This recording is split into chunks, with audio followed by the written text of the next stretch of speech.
बहुत समय पहले की बात है। एक छोटे से गांव में दो बहनें रहती थीं, राधा और मीना।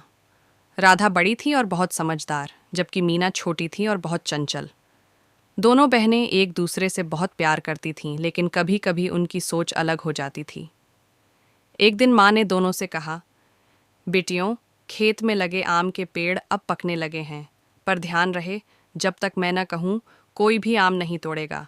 राधा ने सिर हिलाया। हाँ माँ, हम आपकी बात मानेंगे। मीना ने भी हामी भरी, पर उसके मन में आम खाने की लालसा जाग चुकी थी। अगले दिन जब माँ बाजार गई हुई थी, मीना अकेली बैठी थी।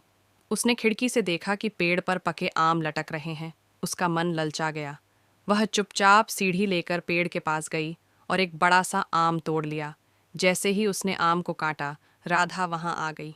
उसने देखा तो नाराज होकर बोली, मीना, माँ ने मना किया था, तुमने उनकी बात क्यों नहीं मानी? मीना ने शर्म से सिर झुका लिया। माफ़ करना दीदी, मुझे बहुत आम खाने का मन कर रहा था। राधा ने सोचा, अगर वह माँ को बता देगी तो मीना को डांट पड़ेगी, लेकिन उसने कुछ नहीं कहा और बोली, चलो, अब ये आम हम दोनों मिलकर खा लेते हैं, लेकिन वादा करो आगे से माँ की बात मानोगी। मीना ने मुस्कुराते हुए वादा किया, पक्का वादा। अगले दिन माँ ने खुद ही एक टोकरी आम लाकर दी और बोली, ये तुम्हारे लिए है, क्योंकि तुमने मेरी बात मानी। मीना ने शर्म से माँ को सब बता दिया।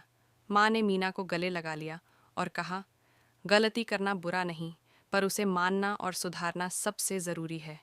उस दिन से मीना और राधा और भी अच्छे दोस्त बन गए। वे हर बात एक दूसरे से बांटती और जो कुछ भी करती, मिलजुल कर करती। शिक्षा।